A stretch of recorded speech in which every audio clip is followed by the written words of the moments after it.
Novo cangaço. O assalto que parou uma cidade. Eles não queriam apenas dinheiro. Eles queriam provar que podiam fazer o impossível. E naquela madrugada de 1º de dezembro de 2020, eles provaram. Criciúma, em Santa Catarina, dormia.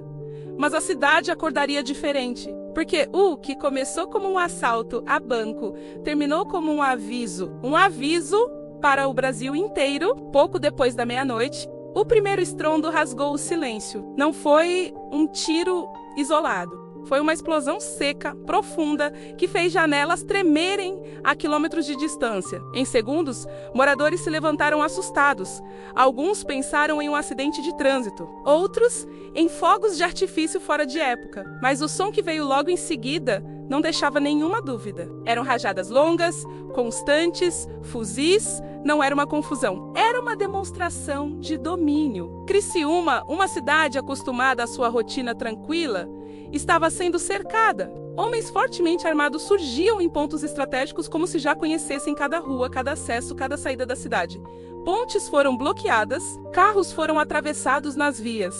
Veículos foram incendiados. O plano não era só impedir a chegada da polícia, era aprisionar a cidade inteira. Naquele momento, ninguém entrava em Criciúma e ninguém saía. A cidade virou uma armadilha, o mais inacreditável.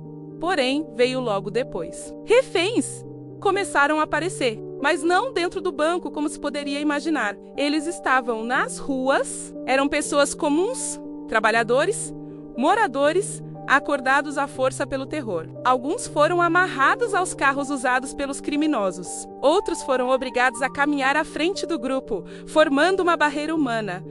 Escudos humanos. A mensagem para a polícia era clara e cruel. Qualquer tentativa de reação custaria vidas inocentes.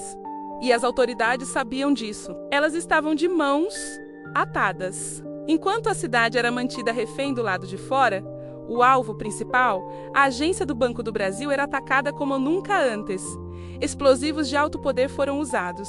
Não uma vez, mas várias. Cada explosão ecoava pela cidade como um trovão urbano. Vidros estilhaçavam. Alarmes gritavam sem parar. O chão tremia.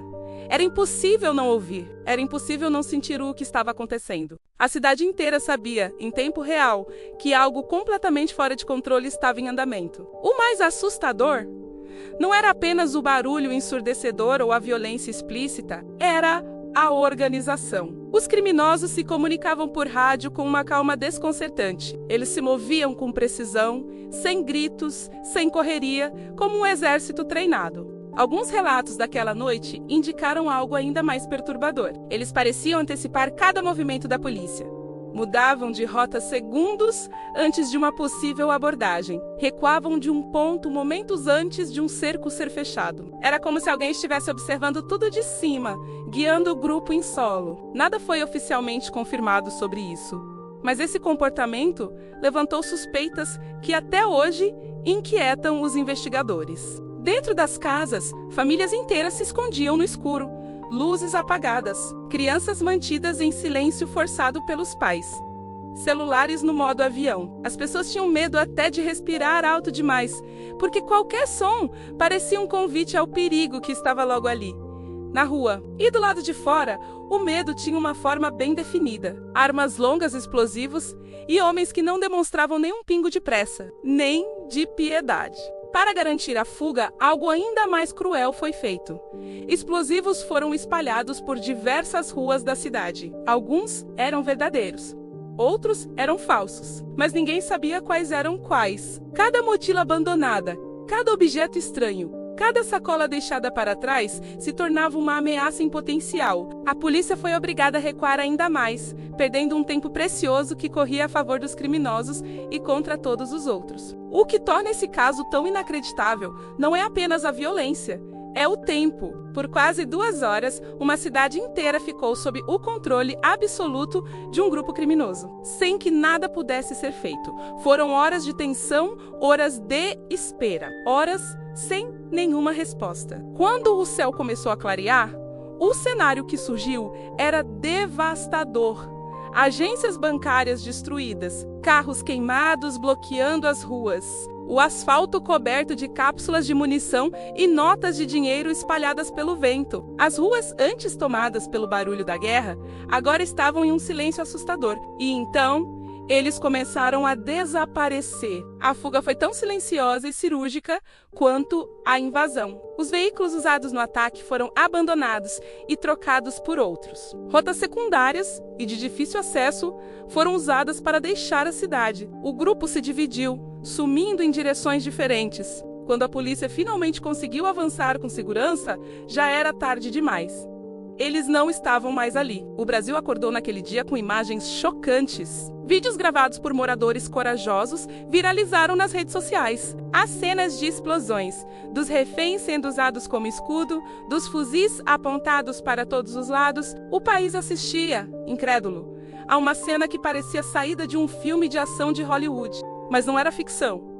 Era terrivelmente real. E tinha acontecido aqui. Especialistas em segurança pública recorreram a um termo antigo, quase esquecido: novo cangaço. Uma referência a um passado violento do sertão nordestino, que agora voltava com uma nova roupagem, mais armado, mais organizado e muito mais perigoso. As investigações começaram com força total, envolvendo forças policiais estaduais e federais. Buscas foram realizadas em vários estados do país. Houve confrontos armados. Alguns suspeitos morreram. Outros foram presos ao longo dos meses seguintes. Parte do dinheiro roubado foi recuperada. Mas o maior impacto já estava feito. Porque o verdadeiro roubo daquela noite não foi apenas financeiro. Foi psicológico. Moradores de Criciúma relatam até hoje a dificuldade para dormir. Crises de ansiedade e medo de barulhos noturnos. Uma sensação constante de vulnerabilidade. Aquela noite deixou marcas invisíveis, mas extremamente profundas. Não foi só um assalto, foi um trauma coletivo que a cidade carrega. E talvez o mais perturbador de tudo seja isso. Criciúma não foi um caso isolado. Depois daquele ataque, outros muito semelhantes aconteceram em cidades como Araçatuba e Uberaba, com o mesmo padrão, a mesma brutalidade, a mesma estratégia de dominar a cidade e aterrorizar a população. O crime organizado mostrou que podia ir além, e mostrou isso sem pedir permissão a ninguém. O novo cangaço não anuncia sua chegada. Ele ocupa, ele domina, ele impõe o seu poder. E quando vai embora, deixa para trás um rastro de silêncio, medo e perguntas que muitas vezes ficam sem resposta. Criciúma sobreviveu. Mas a cidade nunca esqueceu, porque naquela noite ficou muito claro: quando o Estado falha em proteger seus cidadãos, o vazio de poder é preenchido. E quem preenche esse vazio não pede licença. Ele toma e cobra um preço alto. Sempre cobra. Obrigado por assistir. Se você gostou deste vídeo e quer ver mais análises como essa, não se esqueça de se inscrever no canal e ativar as notificações. Eu sou Rebeca Ferro. Muito obrigado por assistir e até a próxima!